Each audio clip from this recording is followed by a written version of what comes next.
بسم الله الرحمن الرحيم.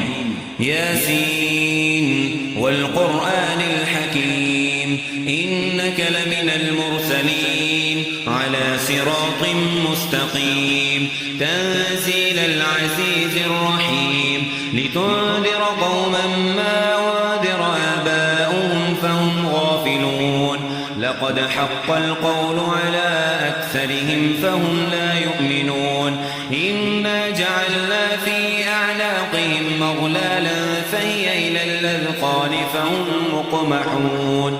وجعلنا من بين أيديهم سدا ومن خلفهم سدا فأغشيناهم فهم لا يبصرون وسواء عليهم أنذرتهم أم لم تنذرهم لا يؤمنون إنما تنذر من اتبع الذكر وخشي الرحمن بالغيب فبشره بمغفرة وأجر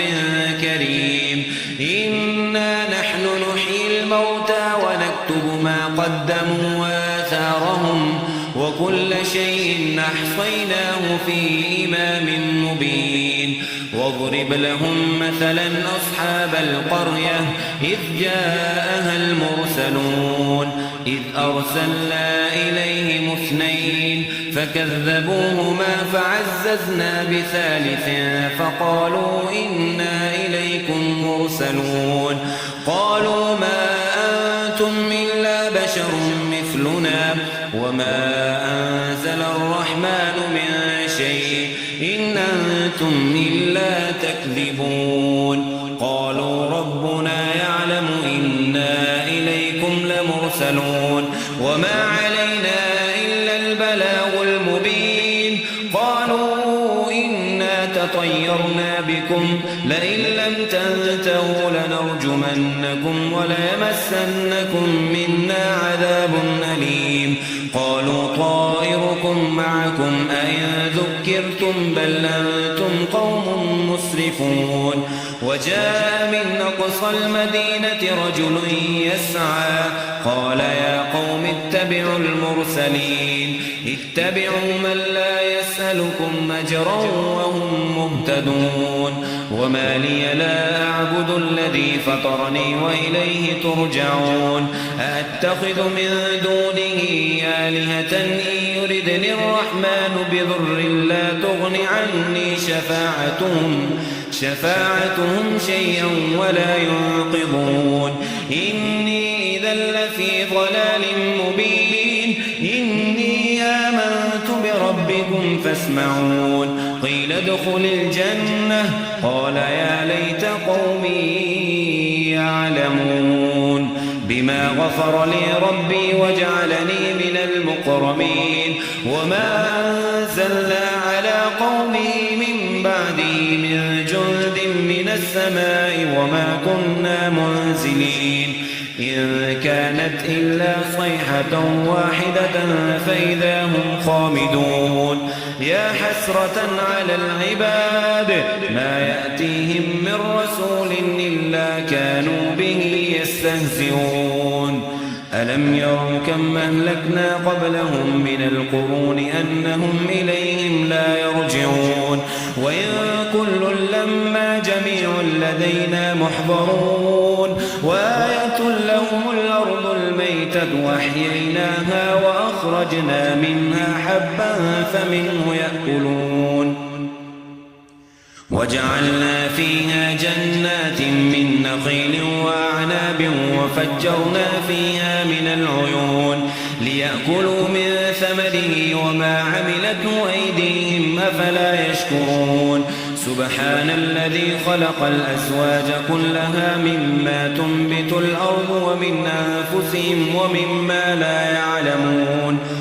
وآية لهم الليل نسلخ منه النهار فإذا هم مظلمون والشمس تجري لمستقر لها ذلك تقدير العزيز العليم والقمر قدرناه منازل حتى عاد كالعرجون القديم لا الشمس ينبغي لها أن تدرك القمر ولا الليل سابق النهار وكل في فلك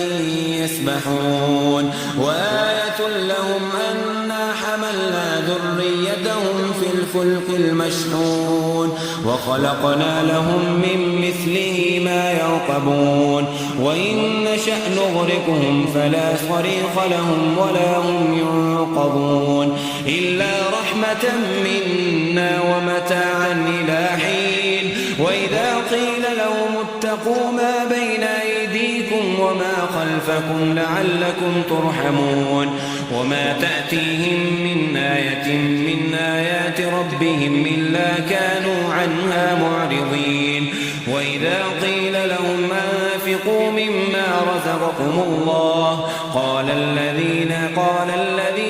آمنوا أنطعم من لو يشاء الله وطعمه إن أنتم إلا في ضلال مبين ويقولون متى هذا الوعد إن كنتم صادقين ما ينظرون إلا صيحة واحدة تأخذهم وهم يخصمون فلا يستطيعون توصية ولا إلى أهلهم يرجعون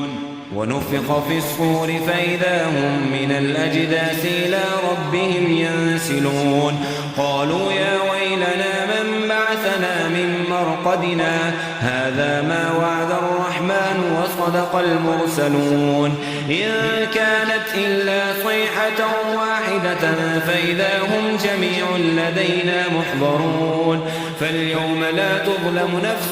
شيئا ولا تجزون إلا ما كنتم تعملون إن أصحاب الجنة اليوم في شغل فاكهون هم وأزواجهم في ظلال على الأرائك متكئون لهم فيها فاكهة ولهم ما يدعون سلام قولا من رب رحيم وامتازوا اليوم أيها المجرمون ألم عهد إليكم يا بني آدم ألا تعبدوا الشيطان إنه لكم عدو مبين وأن اعبدوني هذا صراط مستقيم ولقد أضل منكم جبلا كثيرا أفلم تكونوا تعقلون هذه جهنم التي كنتم توعدون اصلوها اليوم بما كنتم تكفرون اليوم نختم على أفواههم وتكلمنا أيديهم وتشهد أرجلهم بما كانوا يكسبون ولو نشاء لطمسنا على أعينهم فاستبقوا الصراط فأنى يبصرون ولو نشاء لمسخناهم على مكانتهم فما استطاعوا مضيا ولا يرجعون ومن نعمر ننكسه في الخلق أفلا يعقلون وما علمناه الشعر وما ينبغي له إن هو إلا ذكر وقرآن مبين لينذر من كان حيا ويحق القول على الكافرين أولم يروا أنا خلقنا لهم مما عملت أيدينا أنعاما فهم لها مالكون وذللناها لهم فمنها ركوبهم ومنها يأكلون ولهم فيها منافع ومشارب أفلا يشكرون واتخذوا من دون الله آلهة لعلهم ينصرون لا يستطيعون نصرهم وهم لهم جند محضرون فلا يحزنك قولهم إنا نعلم ما يسرون وما يعلنون أولم ير الإنسان أنا خلقناه من نطفة فإذا هو خصيم مبين وضرب لنا مثلا ونسي خلقه قال من يحيي العظام وهي رميم قل يحييها الذي أنشأها أول مرة وهو بكل خلق عليم الذي جعل لكم من الشجر الأخضر نارا فإذا أنتم منه توقدون أوليس الذي خلق السماوات والأرض بقادر على أن يخلق مثلهم بلى وهو الخلاق العليم إنما أمره إذا أراد شيئا أن يقول له كن فيكون فسبحان الذي بيده ملكوت كل شيء وإليه ترجعون